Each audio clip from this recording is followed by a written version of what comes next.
As mentioned, there is a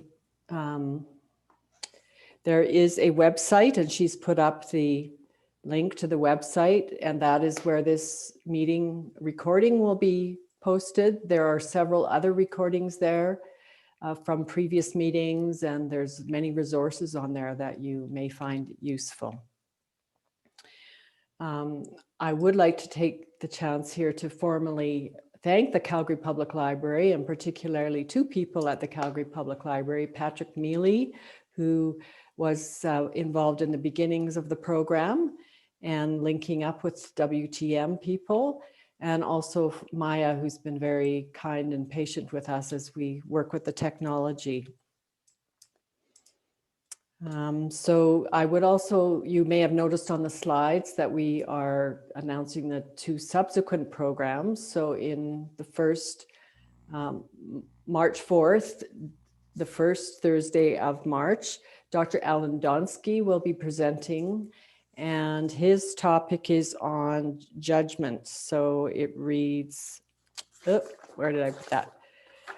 Got that. An exploration of non-judgment in the context of mindfulness. That's with Dr. Alan Donsky.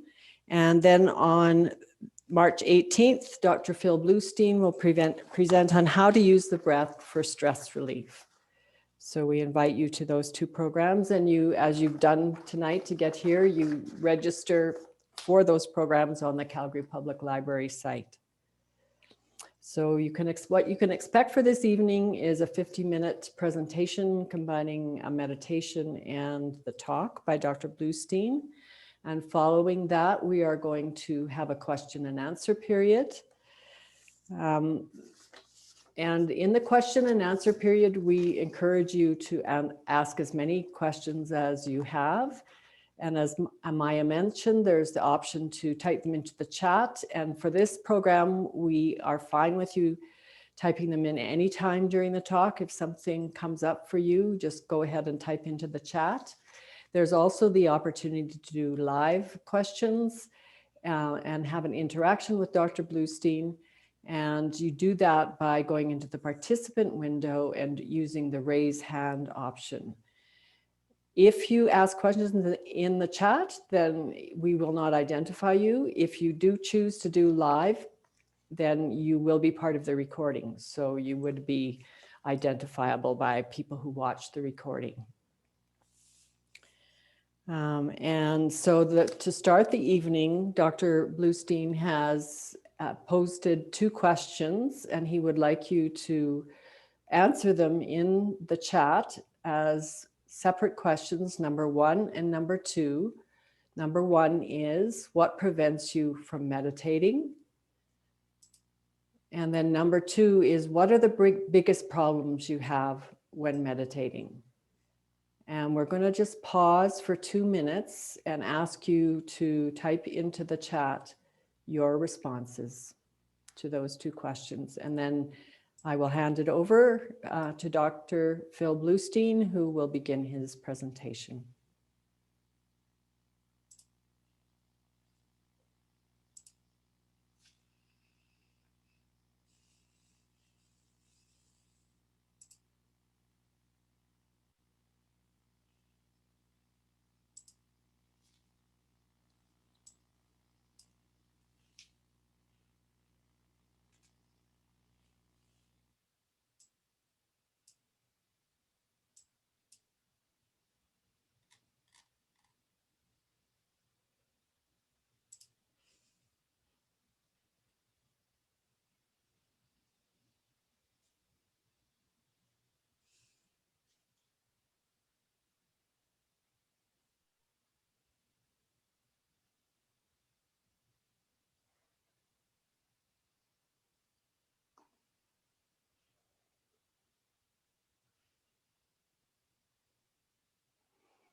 So I want to thank everybody for their responses, and we will use that as the focus for our question and answer at the end of the presentation.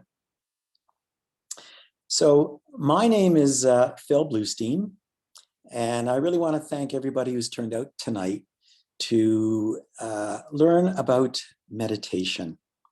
This is a great privilege to be able to share with you what I have learned over 20 years of meditating. And this is a great opportunity to share some tricks, some strategies that maybe you might find helpful for yourself. So let's start. And I'm going to ask you to just simply sit up in your chair and focus on the movement of the breath as it moves in and out of your nose for the next hour and a half. I can just imagine what's going through your mind right now. Is he crazy? Is he serious? I am going to watch my breath for the next hour and a half. That has to be exciting as watching paint dry. You know, maybe there's time for me to go and watch another episode of Schitt's Creek before I waste any of my time in this talk.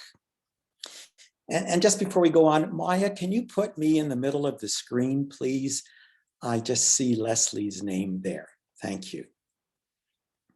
So before you decide to leave this meeting prematurely, let me reassure you that I'm going to try and share something that can be very helpful for you in terms of dealing with your stress and your anxiety. So meditation comes from the Pali word bhavana. The Buddha lived in an agrarian society, and bhavana means to cultivate. So what are you cultivating? Awareness. Awareness of what? The present moment. Meditation is not about a silent mind. It is not about a peaceful mind.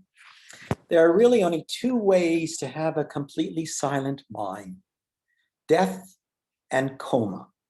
And I can assure you that is not the intent of my presentation tonight. So bear in mind, this is not some sort of mystical, transcendent experience. This simply is, can I cultivate awareness of the present moment? You know, meditation has become universal. It has impregnated our society. It's on the cover of Time magazine and Scientific American. And there have been a lot of advantages that have been ascribed to meditation, such as better anxiety, sleep, treatment of depression, dealing with pain, coping with cancer, irritable bowel syndrome, psoriasis. I think what we've learned, though, over the years is that mindfulness is not a panacea. Richie Davidson and Daniel Goleman did a recent book called Altered Traits. And in that book, they really looked at the scientific validity of all the studies that have been done concerning mindfulness and meditation. And what they discovered was that a lot of these studies did not have the scientific credibility. Meditation helps, but don't expect that it will be the cure-all for everything. And the other thing we've recognized is that no one's really looked at the other side. In other words, are there potential side effects from meditating?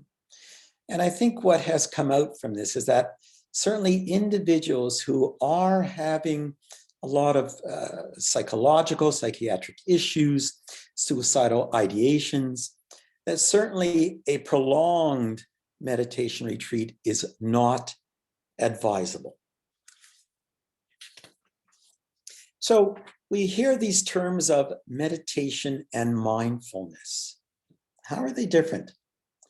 So I look at meditation more as a formal practice that can involve mindfulness. So you're actually sitting down and doing a practice to develop the muscle of awareness.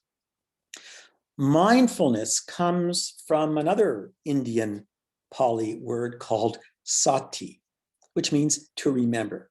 And in essence, it's to keep in mind what is in mind. In other words, sustained attention. There are two ways to meditate in terms of a formal process. One is called focused awareness, and the other one is called open monitoring. So in focused awareness, you choose one object as the focus for your meditation. This could be your breath, visualization, sound, body feeling, mantra. And what you're really doing is you're choosing one object that is constantly changing. While in open monitoring, you're really choosing whatever object is dominant in your awareness. Whatever comes up, might it be a thought, a feeling, a sensation.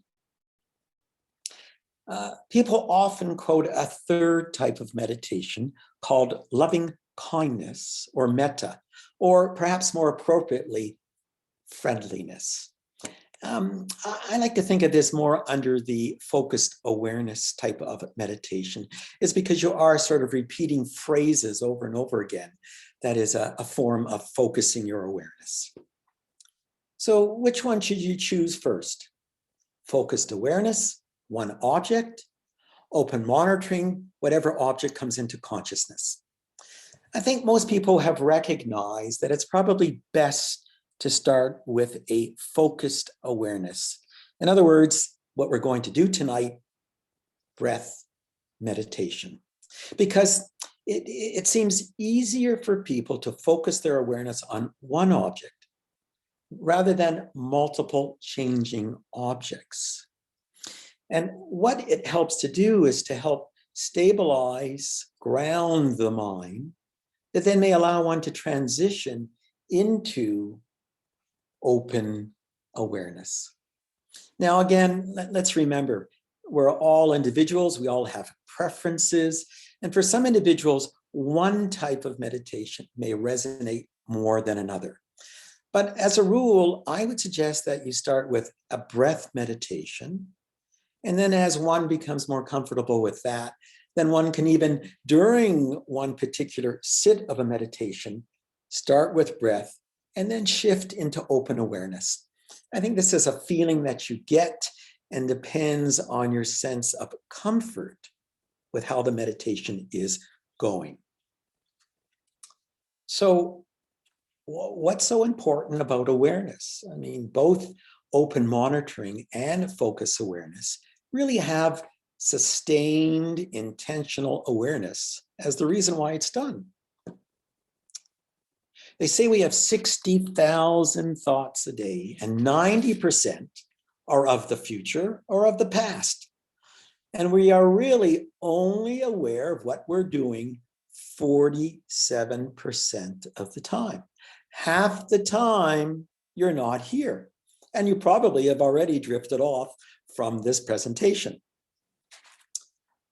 Awareness can either be what is called task or stimulus-driven. Task means you're focusing on a specific task, while stimulus-driven means whatever comes up into your awareness is what draws you to it.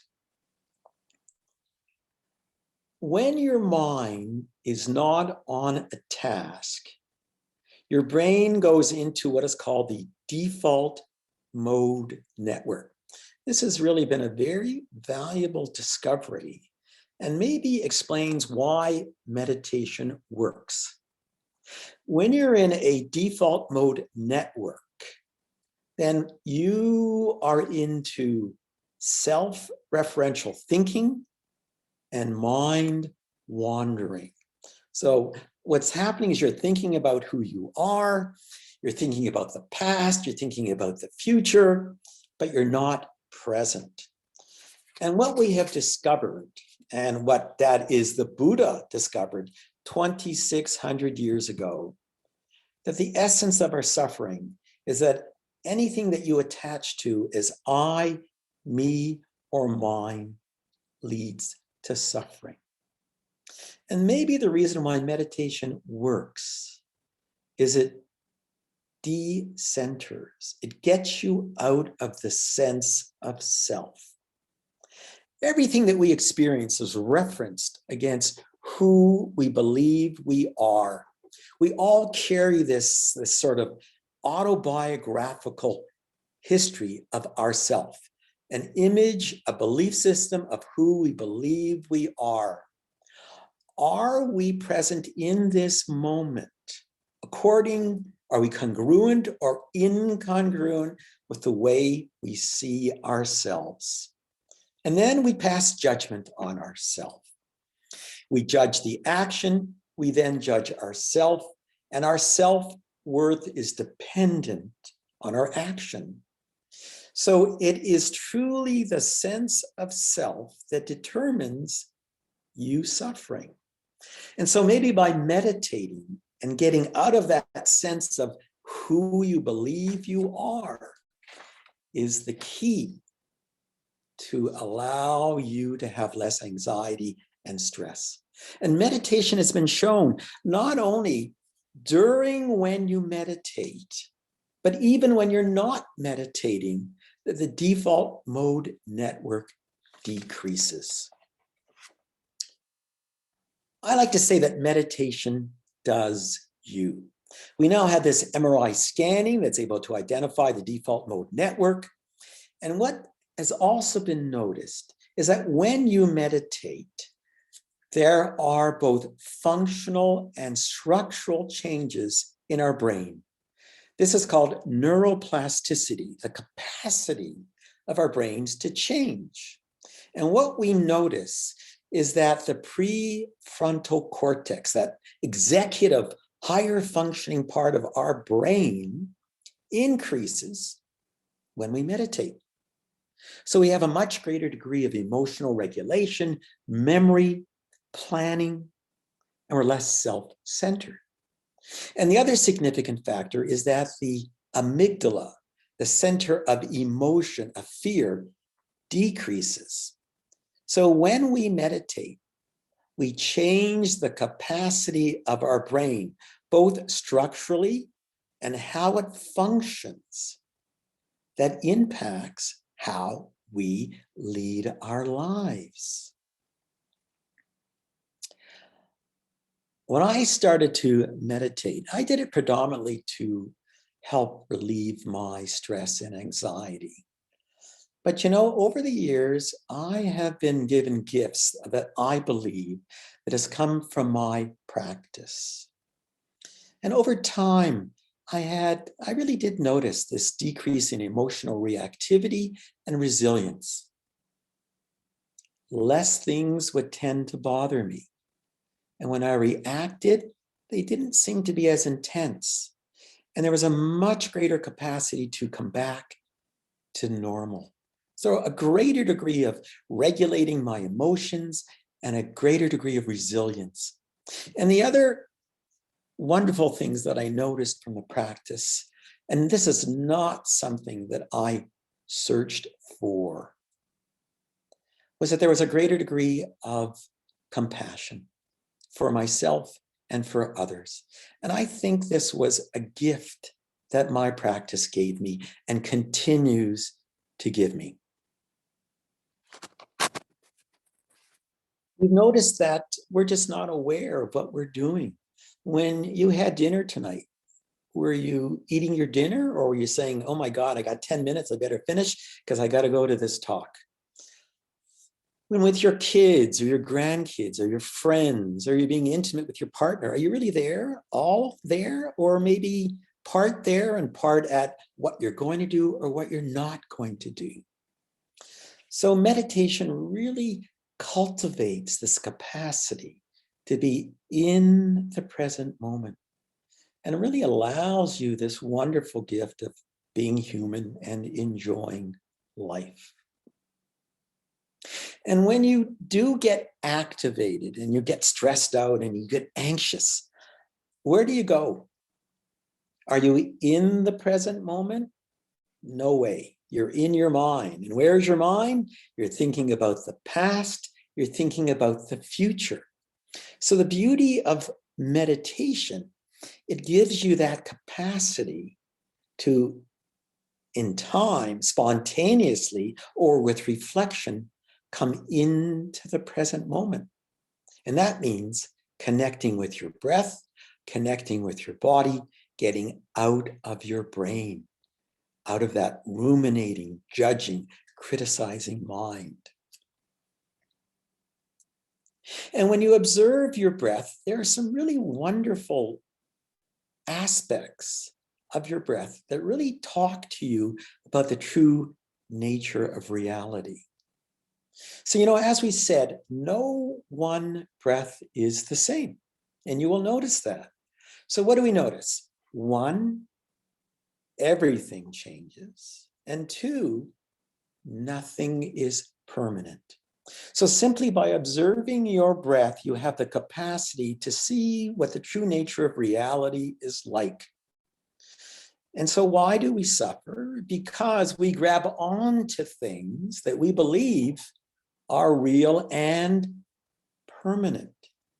So by being able to simply look at your breath, see how it changes, seeing how each breath comes and goes, that is a clue, an insight into the nature of reality. And maybe it's a reminder that when we grab onto things that we think are pleasant or unpleasant, it's all going to change and it's all going to come to an end in some way, and something new is going to arise. And then one other great feature of looking at your breath is to examine your relationship with your breath. In other words, how are you with your breath? When you're breathing, do you say, hey, you know what? I'm breathing. I doubt that you are.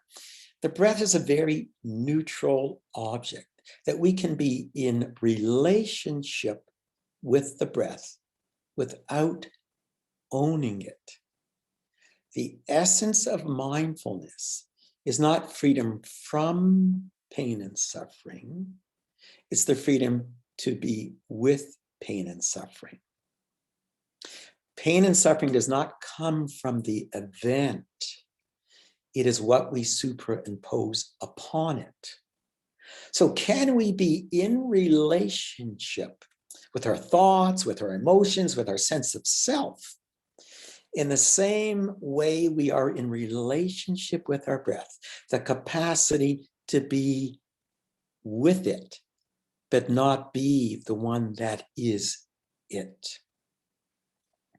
So these are just some of the brief introduction to what meditation is. But the essence of meditating, just as the essence of riding a bike, is getting on the bicycle. So now this is the opportunity for us to get on the bicycle and pedal and see really what it's all about. So what we're going to do is a guided meditation. And during this guided meditation, I'm going to lead you through each of the various aspects of how you meditate. And in this process, I'm going to share with you some strategies that you can use that will allow you to have intentional and sustained awareness, which is really all we're trying to do with meditation. So, and in this description of meditation, I like to comment on it being the S's of practice, and that will become evident as we go through what we're going through. So I would invite you all to just sit in your chair. The first thing we do is we set the intention. We want to give our minds a path. We want it to guide it where we want to go with the meditation. And where do we want to go? Awareness. And so a simple intention is to say in the beginning, may I have intentional and sustained awareness of the present moment. May I have intentional and sustained awareness of the breath.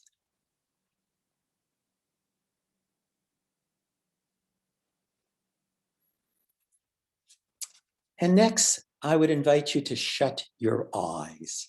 I find meditating with eyes being shut helpful because it tends to eliminate the capacity for any sort of external visual stimulation. Bearing in mind that there are meditation practices that have you do it with your eyes partly open with a soft gaze in front of you. For this practice, I'd suggest just shut your eyes and see how that might support your practice.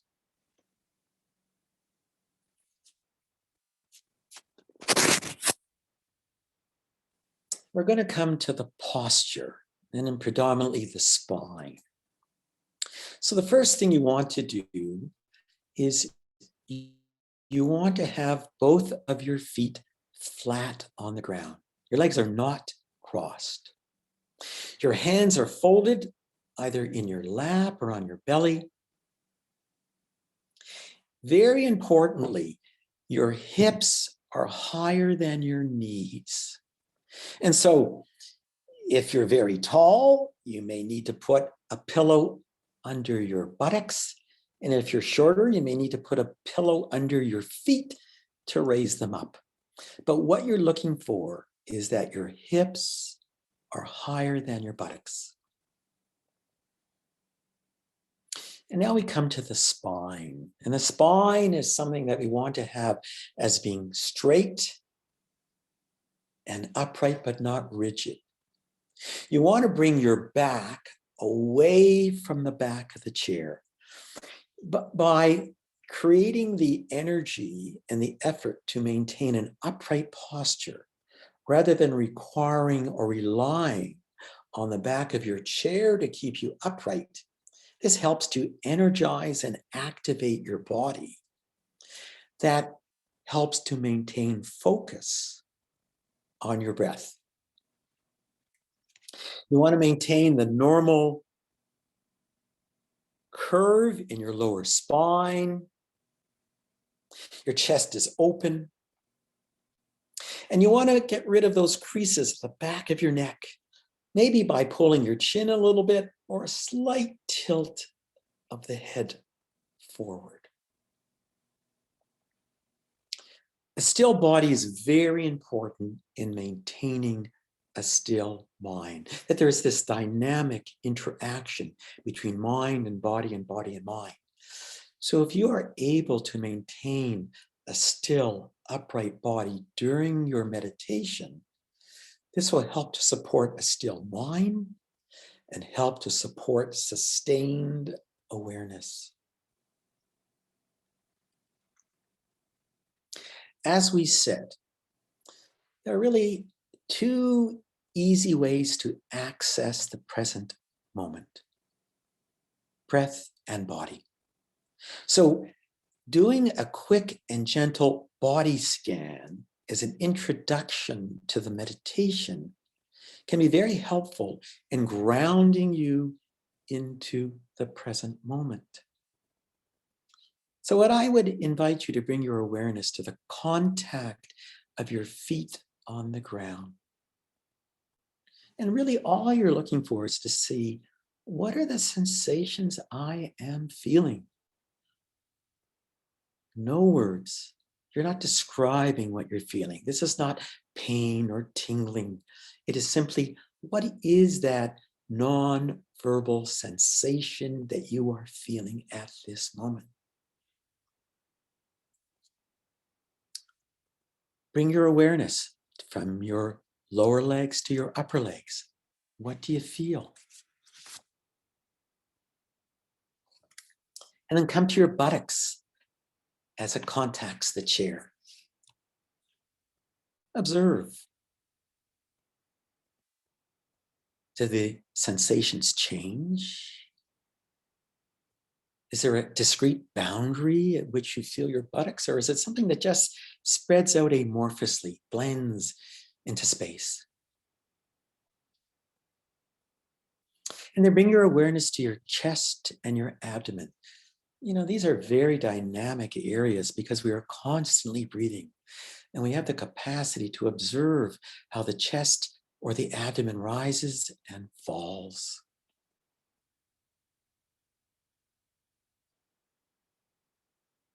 And then bring your awareness to your hands and your lower arms and your upper arms. Notice, what is your relationship to the sensations that you are experiencing? Do you own them? Are you saying, this is my sensation? Or are you just bearing witness to what your experience is? Come to your shoulders. And you know, this is a very dominant area we hold our attention. Are your shoulders up to your ears, or are they relaxed and down? And finally, we come to our face, another hot spot for tension. Are your teeth in your jaw clenched, or are they relaxed? Do you have a smile on your face? Do you have a frown in your forehead?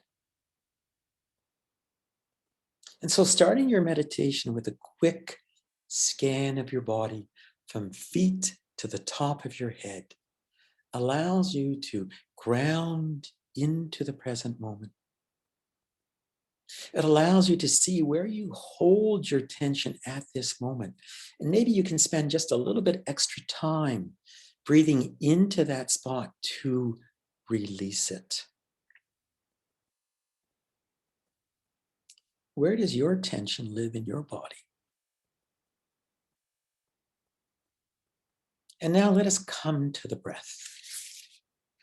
First thing we need is we need to have a spot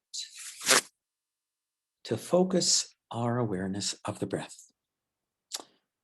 This can be at the tip of your nostrils, your chest, your abdomen, your whole body. I would suggest that for this meditation, you explore using the tip of your nostrils as your focal point. The tip of your nostrils is a very sensitive spot to feel sensations. It's a very focal spot to feel sensations. And by bringing your awareness to the tip of your nostrils, this helps to support breathing through your nose and not your mouth. And we are recognizing that nose breathing and not mouth breathing allows for purification of air, humidification of air, and better oxygen transfer. So bringing our awareness to the tip of our nose supports nose breathing. So what's going to keep our awareness, our interest? And that is by the sensations at the tip of the nostril. So what we're really interested when we meditate is, what are the physical sensations at the tip of the nostrils as we breathe in and out? So I asked you to notice, is your breath smooth or is it irregular?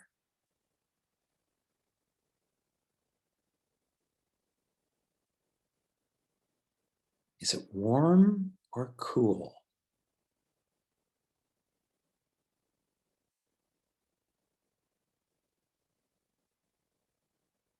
Dry or moist?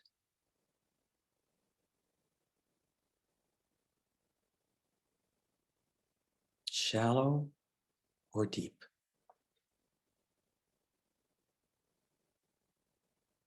And is there a difference in the quality, the physical sensation of the breath when you inhale as opposed to when you exhale?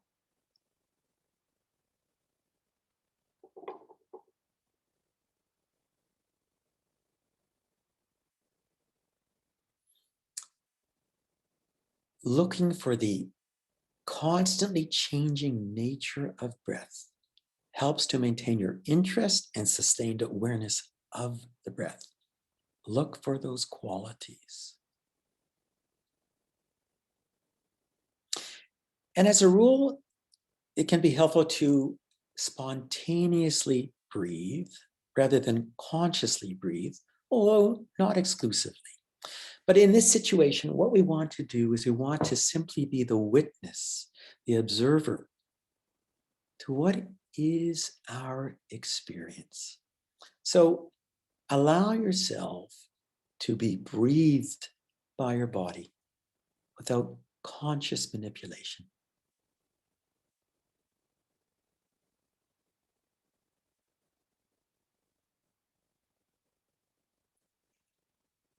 When you look at awareness, you will notice that it has various functions.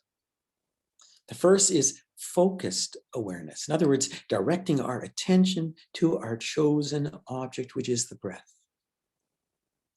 Two, monitoring quality that allows us to see when we have drifted off the breath. That will inevitably happen.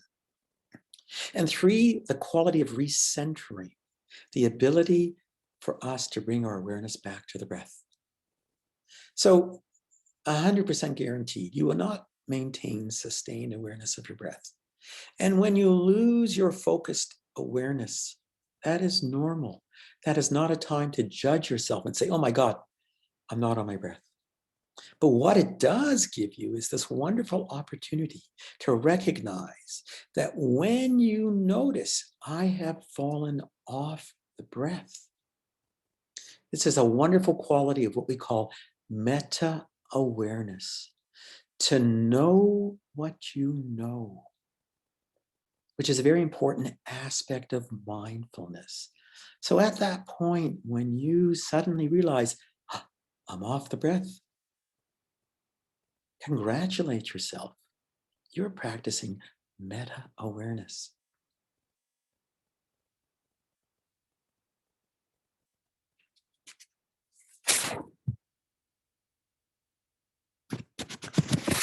Our breath is not one complete cycle. And sometimes the difficulty in maintaining sustained awareness is we try and follow the breath as one complete cycle. But when you observe the breath, you notice that actually there are segments. So as you take a breath in, notice beginning of inhalation, end of inhalation. Then often what comes is a short pause, beginning and end of pause. Then beginning and end of exhalation. And then there is a more pronounced pause at the end of exhalation. So what can be very helpful to promote sustained awareness is to break the breath down into individual segments that you follow, rather than trying to follow the complete cycle of breath. Following the segments gives you a shorter interval to sustain your awareness. So you may notice beginning and end of inhalation. If the pause at the top is short, that you may not notice that or note that. Exhalation. But I want to emphasize to you the importance of the pause at the end of exhalation. Often, because this is a very sort of still area, there's nothing a lot that's dominant, we drift. And so I think it's important to try and deliberately bring your attention to the pause at the end of exhalation. Stillness is not nothingness. That when you bring your awareness to that pause, you will notice that there are some qualities to it. And as you bring sustained awareness to anything, you achieve what is called the observer effect of mindfulness. It changes it, it prolongs it. And what happens is that you will prolong your pause because you're observing it. And that will create a little bit of air hunger, such that the subsequent inhalation will be more pronounced. And the value of that is it makes it more dominant. It's an easier place to grab your awareness. So you're just feeding the cycle by following the segments.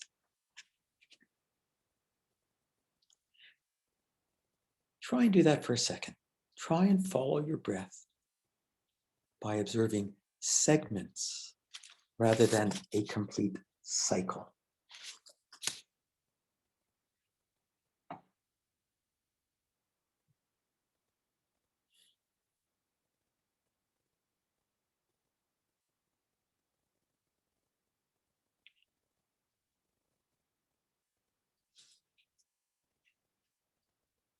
And now I'm going to share another technique that will help sustain your awareness.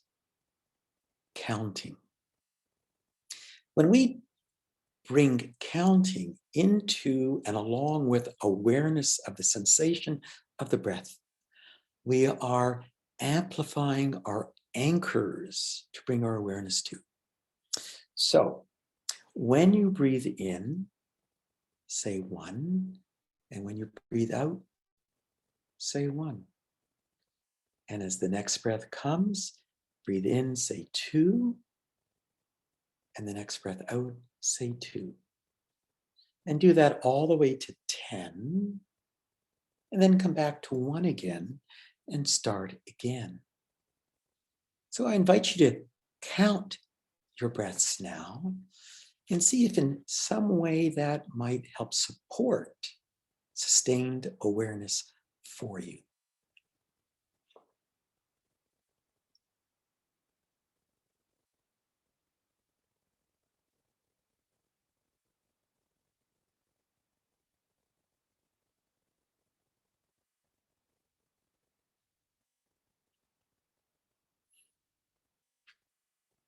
And now I'm going to offer one last counting strategy that can be very helpful. And I would invite you now to count the number of seconds that you inhale and the number of seconds that you exhale. 1, 2, 3, whatever. 1, 2, 3, 4, whatever. So let's start with that first and simply bring your awareness as you count how long it takes to do an in-breath and how long it takes to do an out-breath.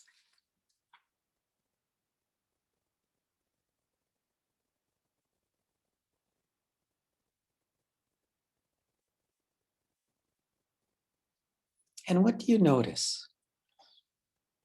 Is the exhalation or the inhalation, which one's longer? As a rule, the exhalation tends to be longer than the inhalation. And I'm going to provide one last wonderful strategy that you can employ to help relieve your stress. Exhalation stimulates the parasympathetic system or the relaxation response, while the inhalation is the sympathetic or fight or flight response. So it can be very helpful to count 1, 2, 3, whatever it takes to breathe in, and then count out, but make sure you count out 1 second longer than you breathe in. And this is a wonderful way that you can support awareness practice and relaxation. And in fact, we are now becoming aware of something that is called slow breathing, that we normally breathe 12 to 20 breaths a minute. But when you breathe 6 to 10 breaths a minute, that is called slow breathing. And there are definite physiological advantages to your heart, your lungs, and your autonomic system. So one way to meditate is to actually count. And ultimately, if you can, work up to a count of 4 in and a count of 6 out. That will give you a breath of 10 seconds or 6 breaths a minute. I'd invite you to try that and just see what it feels like.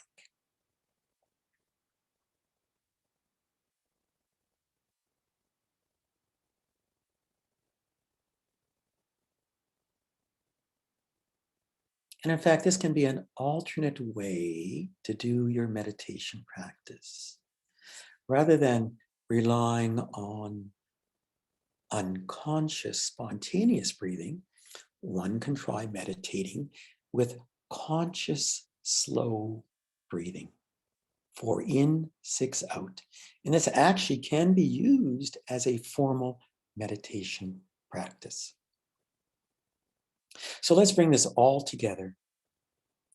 Sitting upright with a still and straight spine and bringing awareness to the physical sensation of the movement of the breath at the tip of the nostrils.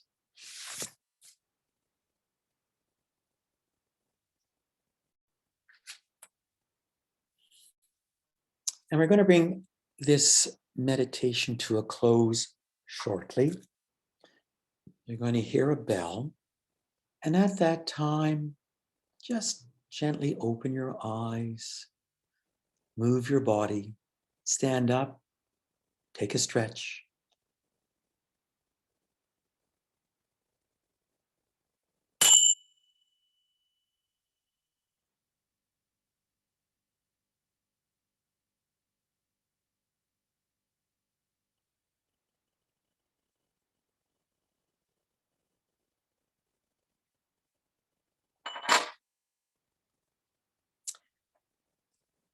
So thank you very much. And the S's of meditation, in summary, were set the intention, shut your eyes, spine for posture, scan the body, spot where you bring your awareness to, sensations at the tip of the nose, spontaneously breathe,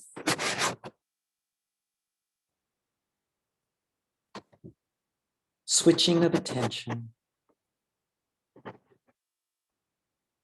segments of the breath, and seconds to support your practice. So with that, I'll invite Leslie back, and we are going to go into the question and answer period. And so just before we do that, we had a question that we posed to you at the beginning of the evening.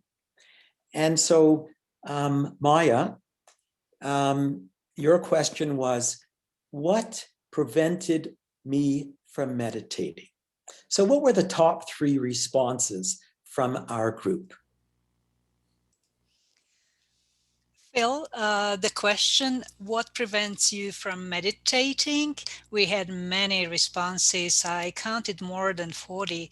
And the 3 most common responses fall in these categories. So the most common response, number 1, too busy, no time. The most common response, number 2, don't know how. And the most common response, number 3, not motivated. So the time, don't know how, and not motivated are 3 most common responses leading with too busy, no time. Thanks, Maya. And Leslie, what were your 3 top? And what was the problem when I was meditating? There were several responses, and the top one was can't concentrate. And the second one was too many thoughts. And the third one was physical pain. Okay, so we're going to address those throughout the evening as well. So we're very lucky that we have Dr. Leslie Elistad with us. And Leslie is a very experienced meditator, over 20 years of experience. So Leslie, if I was to pose that question to you, historically, because now we know that you're a perfect meditator, what prevented you from meditating, and what were your biggest problems when you did meditate? Actually, I really took to meditation quickly. It wasn't hard for me to want to meditate. I was very motivated to meditate. And what made it difficult was the thinking.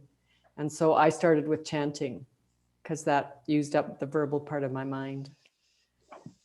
Okay, so not enough time and too many thoughts. No, I had enough time. My kids were teenagers. No excuse then.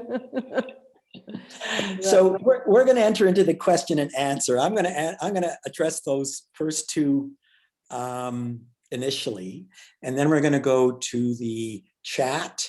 And if anybody would like to ask their question and interact, then we'd be happy to entertain that. So for me, what made it difficult to sit down and meditate?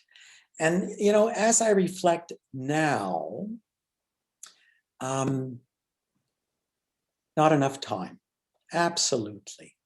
And what is the solution to that? Retire. You know, it's facetious, but I retired in the last year. And you know, I have no excuse for not meditating. And I did realize as I reflected on this question, finding the time to meditate was the most troublesome aspect of actually getting down to meditate. And now that I retire, I have the luxury of being able to meditate in the morning, being able to meditate in the afternoon. But if one was going to address that question more seriously, because not everybody has the luxury of retiring today, too busy, no time. And so I think the first thing is plan your day backwards. And so this is what I would do when I wanted to meditate and I needed to try and fit it in to my schedule. And so I was committed to meditating whatever time I was committed to meditating. And so here's what I did. I planned my day backwards. I said, okay, I want to meditate for 30 minutes. In order to do that, what time do I need to go to bed at night to get my 6, 7, 8 hours of sleep, to get up in the morning, to shower, to meditate, to eat breakfast, to drive to work on time. And so I would plan my day backwards from the time I needed to go to bed in order to fit all of that in. So I call that plan your day backwards to move forwards. I think you need to make it a priority, and that can be very difficult because the benefits of meditation are not something that is going to occur instantly. And it takes a while to see that benefit. And so the problem is that when you meditate and you don't see the benefit instantly, then you say, this isn't not working, forget it, I'm giving up on it. So you really need to be patient and persevere in order to see the benefits. You need to talk to other people who've been meditating for a while to see what they've gained from meditation. And I've shared with you the benefits that I have seen in terms of emotional regulation, resiliency, attentiveness, compassion. you need to make it a priority. Is it going to be another 10 minutes of watching the House of Cards, another video game? Or are you going to say, you know what, just 5 minutes is a priority for me? I'm not a very faith-based individual by no means. Being a physician, it was very science-oriented. But you know, it's quite strange. I had a tremendous sense of faith in this being the right practice for me. And I think that was very motivating, that in some way I just knew this was important and I persevered. So we can get into this more as time goes on through the evening. Leslie, could you share what are the benefits you think you have realized from meditation?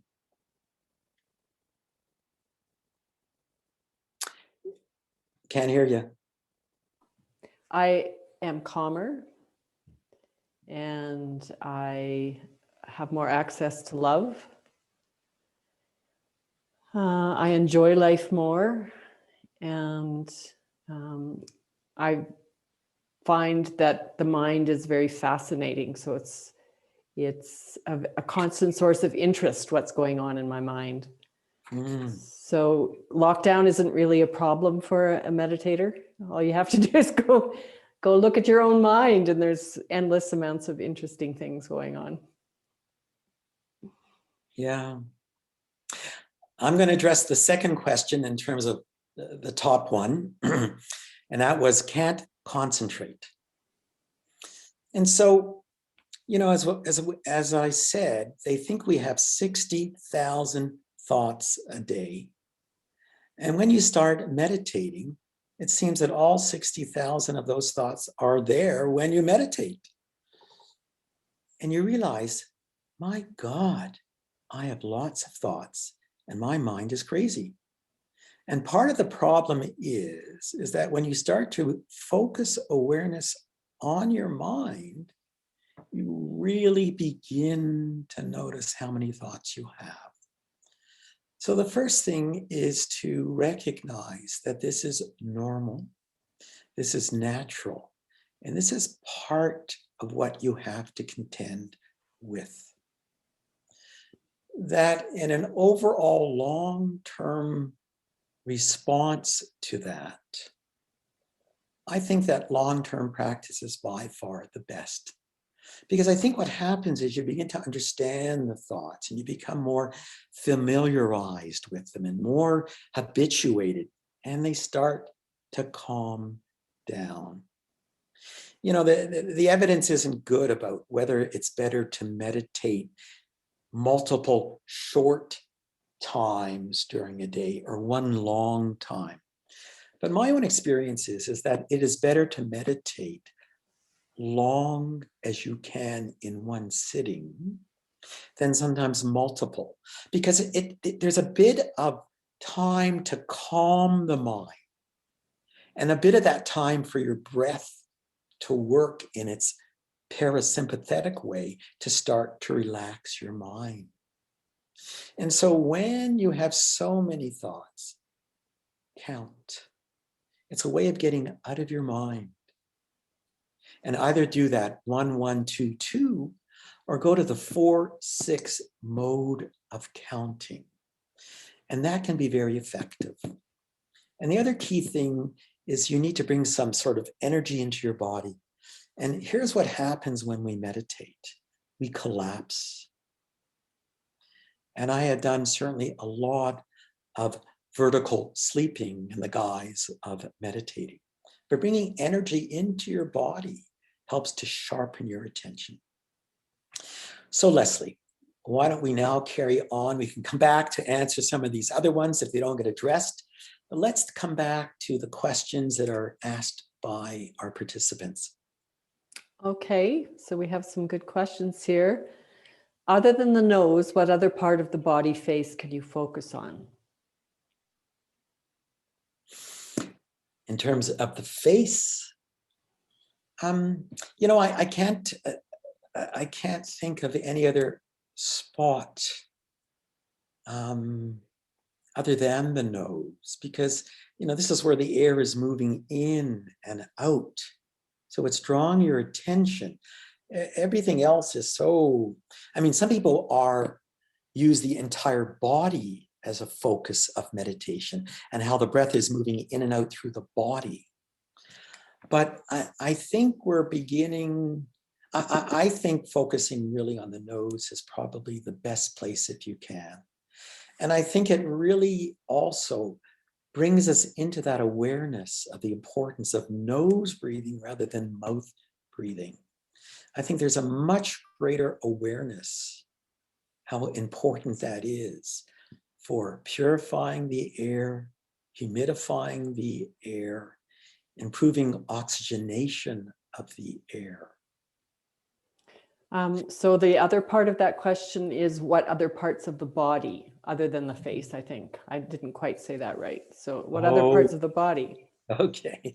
So one can focus on the movement of the chest. One can focus on the movement of the abdomen. And I know that you have a practice that looks at awareness of the whole body breathing. Is that right, Leslie? Yes, yeah, sometimes I do that. And Okay. other times I would focus on the hands or my lips. Might be other parts of the body. Can you address how do you use your whole body as an anchor for meditation? Usually I scan through the body and then I check in with breathing and then I check in with the body, whole body breathing. So it would be step number 3. Okay. Yeah. I think the nose is great because, as I said, it's very focal, it's very sensitive, anchors you into the nose breathing. Okay, the next part of the question is, how long should you meditate for and how many times a week? Great question. So, when you sit down and meditate, don't be fooled into thinking, well, you know what, I think I'll sit down for a half hour or an hour and meditate. It isn't going to happen. I can remember I went to a concentration retreat early on in my career. And you would sit and you would meditate for an hour or longer. And I was like the little kid at camp. And all I wanted to do was to go home. And so I think the important thing is when you start to meditate is, number one, get a timer. If you say, I'm going to meditate for 3 minutes or 5 minutes, how do you know when 3 minutes or 5 minutes come up? And so what you need to do is you need to know that your designated time has come. And the other advantage of that is it helps to, in some ways, keep you a little longer than you would. If you say, I'm going to meditate for 10 minutes today, and you're at 8 and you're saying, oh, okay, well, then that might just pull you to 10. So use a timer. Number 2, when you start meditating, be realistic. And maybe you start with 3 minutes, with 5 minutes. And then you'll get a sense of whether you're able to move more. And so the question is, allow what your sense of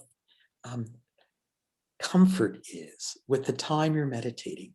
And when you bump up the amount of time you're meditating, slow and small is better. And so maybe you want to go from 5 to 8 or 5 to 10, 10 to 12, 10 to 15.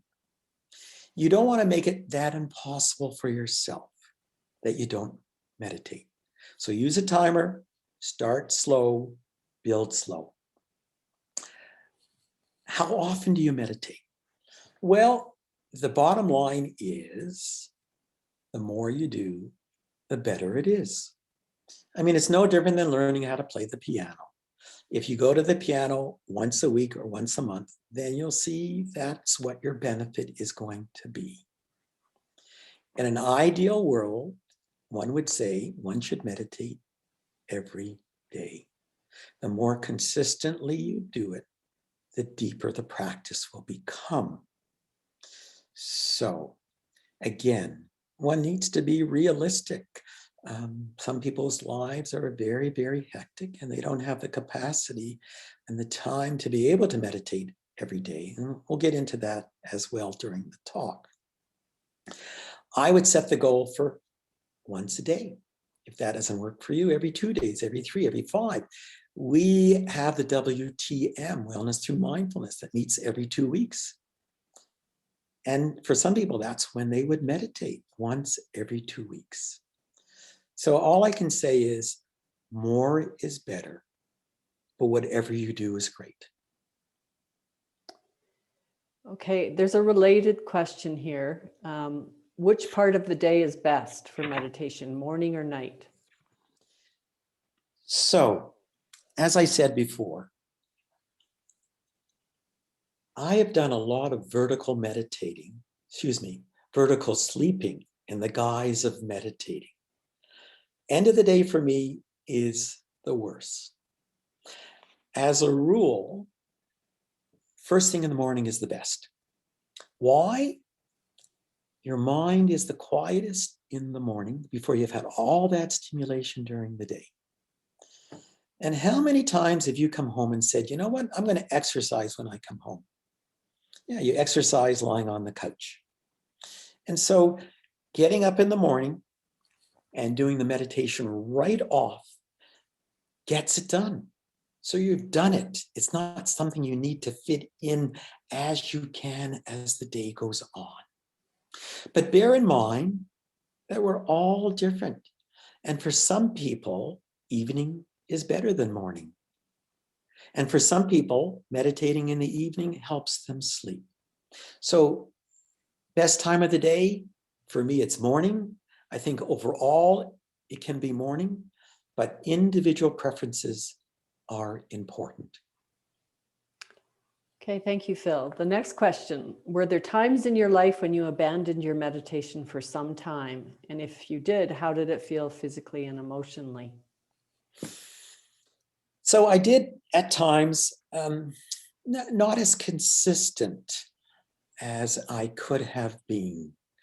And again, those were the struggles of time, priority. And all I can say is because right now is the most conscious time of how I feel. And my meditation practice in the last year has increased significantly because of the capacity to have retired and being able to dedicate it. And there is no question that I am way more at ease now. Although some people could say that's because I've retired. However, I do think that I have really felt a greater sense of ease in meditating all the time than I did before. And I think there has truly been a benefit. And I think that people need some things to help support the practice. I think joining a meditation group can be very helpful. Whatever it is, whatever you can find. We've created this group called Wellness Through Mindfulness as a means of trying to support freely offered mindfulness and related topics. And so this is an opportunity to join us twice a month. So joining a group can be very helpful. There is a plethora of wonderful resources online. And great people like Joseph Goldstein, Jack Hornfield, Tara Brack, Charlotte Catherine, Rick Hansen, all of wonderful websites. And you can just Google mindfulness websites. You don't need to buy an app to meditate or to learn. Gil Fronsdale has a wonderful introductory series on mindfulness. And at our thebreathproject.org website, there are some beautiful recorded short mindfulness talks and animated videos. And on our WTM website, we have a whole series now of increasing Zoom video talks and guided meditations that are accessible for you. Okay, thank you, Phil. How long do you need to practice to get the benefits of meditation? You know, there's a course called MBSR, which is Mindfulness-Based Stress Reduction, created by John Kabat-Zinn. And this was a mindfulness 8-week course that he did. And they did see benefits within 8 weeks, even in terms of MRI changes in the brain. There's a study that I recently read that at one point it was 37 minutes a day for 8 weeks. And then this next study came around and said 13 minutes a day for 8 weeks. So the changes can come relatively quickly without meditating for thousands of hours. Again, we come back to the key component.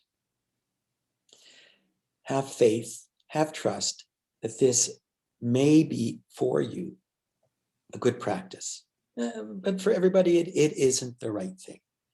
Be patient, persevere, and hopefully you will see some benefits that people can acknowledge and share with you, as I and Leslie can attest to.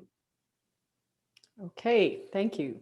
Next question. When I sit straight, my back feels like a burning sensation. Is there an alternative position for meditation? So, you know, meditation, the Buddha described meditation in 4 postures: lying, sitting, standing, reclining. For some people who really have very bad back pain, sometimes meditating on their back can be quite helpful. So for some people who have back issues, that can be of value. One can meditate standing. I know personally for me, and again, that's my own personal issue, lying down on my back is a conducive way to sleeping, but not for everyone. And bear in mind that meditation is not just something that is done on the cushion or sitting in a chair, that one can meditate in any position and within any activity that you do, that you can bring enhanced, intentional, and sustained awareness to anything you do. And so that might be to preparing your food, eating your food, walking, talking. So the point I'm trying to make is that meditation is not just when you sit on a chair or on a cushion. The capacity to cultivate sustained awareness is something that occurs throughout the day. And ideally, one would like to have a sustained awareness, mindfulness practice throughout the day. There are 2 ways to support a practice: cues, things that remind you. And so you can get up in the morning and pick a physical cue that says, when that cue happens, okay, stop. What am I doing? Where do I want to bring my awareness to? What is my breath like, my body like, my thoughts, my emotions, or physical sensations? Choose one, choose all of them. And that could be when I get off the phone, before I send an email, after I send an email, before I open a door, before I walk through a walkway, at a stoplight. And then the other cues can be an alarm on your watch, a smartphone app, Post-it notes. So meditation can occur in multiple positions. The essence is try to bring mindfulness throughout the day. Use cues to support your practice. Okay, so this is related to what you're just talking about, Phil. Do you ever do a 3-breath meditation for a quick center? So, you know, the breath has been used to activate and to relax. And so what you do to activate your body through breath is 3 quick breaths in and a whoosh out. And so this can be used as a way to activate one's sense of energy, because really when we're talking about meditating, we're really talking about how to relax using the breath. So certainly that is another opportunity to use breath to activate. But with meditation, we're actually using it as a way to center, to calm, and if we're doing insight, to actually bring insight into the true nature of reality. Okay. Why did you start to meditate, Phil? You know, I think that first of all, I was a type A person with anxiety. I mean, whatever I did in my life, I did it the right way. And so, like most of us, I had stress and anxiety. But I think that, you know, I was given a gift, as we all are given gifts in life. In other words, what is one's interest? What is one's passion that you come into life with? And I've always been a seeker. I've always had an interest, and in particular, understanding how the mind works. And frankly, I'm surprised I didn't become a psychiatrist rather than a gastroenterologist, although the mind plays a tremendous role in how our gastrointestinal system works.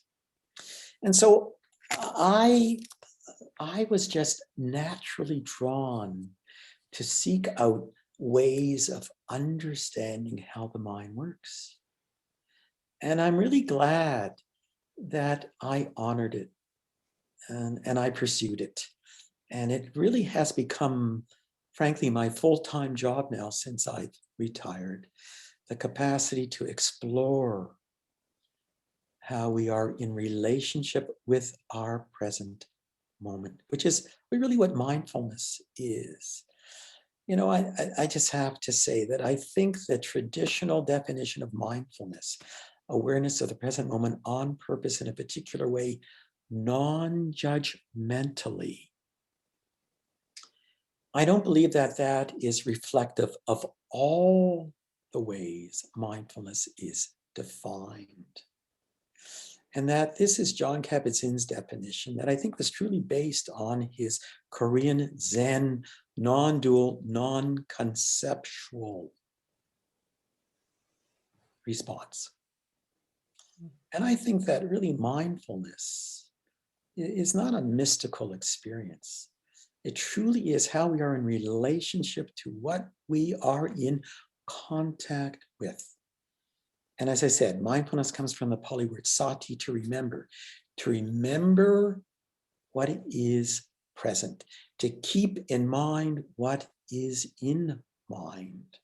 And then we add the associated qualities of equanimity. And in many mindfulness practice, discerning action, discerning evaluation of whether what is present or not and how to act skillfully is an integral part of mindfulness. Okay, now we're 5 minutes from the end, so I'm going to ask you to answer these questions with that in mind. So Leslie, Yes. here's what we can do, and we have done this in the past, and we'll do it tonight. We will go till 8:30, which is our recognized end time. You and Maya will make your closing comments, and then we'll come back to all the unanswered questions. Okay. Do you use alternate nostril breathing? Is it okay for beginners? So that's called Nadi Shodhana. It's a form of pranayama, yogic breathing, where one alternately will occlude one nostril and breathe through the other nostril. And, you know, if you're into yogic breathing, this is something that you've done. Absolutely. There certainly is nothing that is not of value. And I thank that question because it's a wonderful segue for me to let you know that I'm going to do a session on in March, third Thursday of March, on how to use the breath for emotional regulation.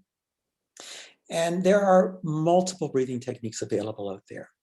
And I am going to offer you the single, simplest, effective way to use your breath to meditate.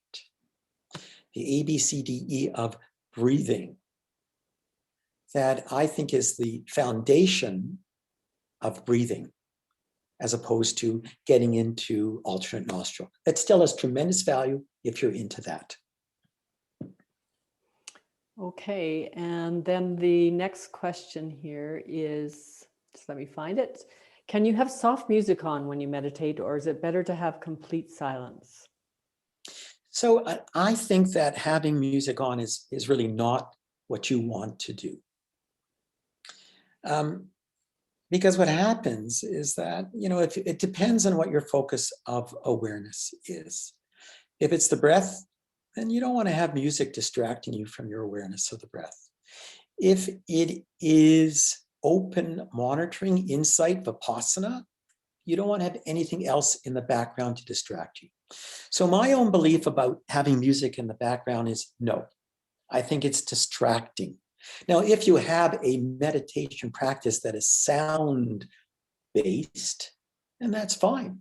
And, during the day when you're listening to your music, having full attention to the music, if that's what your chosen object is, that's great. But I think as a rule, in terms of a formal sitting practice, I think having a silent room, if possible, is what you should do.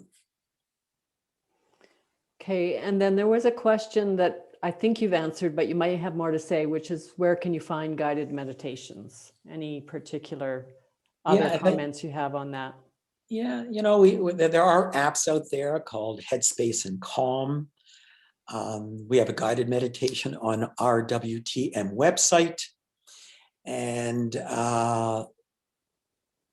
as I said, Jack Kornfield, Joseph Goldstein, Tara Brock, Rick Hansen, Charlotte Catherine, all have wonderful websites. And one can just Google mindfulness, guided meditation, guided meditations. Okay, so we have a lot of questions outstanding, or how? No, we've covered them all. So I'm just going to make one last comment and then we'll close, okay? Okay. And I just wanted to tell people just a few last things that were not maybe addressed for them. That if you start a meditation practice, I think it's important to choose one room in your house. Designate it. Because then you begin to associate, this is the place where you're coming to. Put all your devices away when you go into your meditation room. Let your family know that you are going to meditate and that you want this to be your protected time. It may be helpful to have the dog and cat be outside the room rather than inside the room.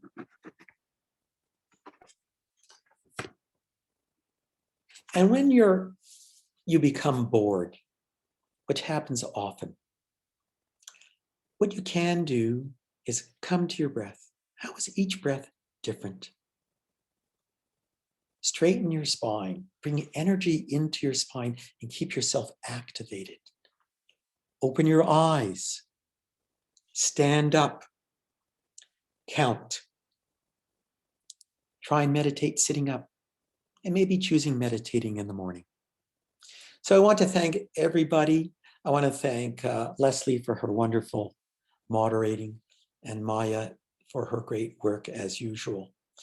Meditation is a gift, and it will offer you some great opportunities. But you need to be patient. You need to persevere, and you need to practice.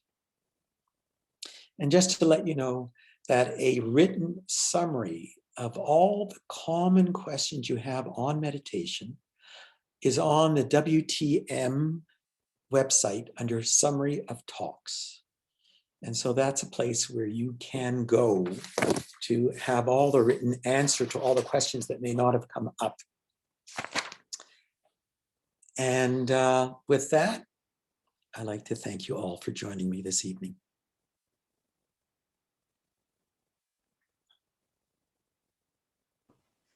Thank you, Phil. And I just wanted to remind people of the next WTM presentation with the library, which is on March 4th with Dr. Alan Donsky.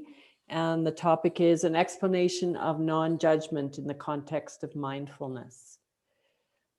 And also that this talk this evening will be posted on the WTM website, probably within the next few days.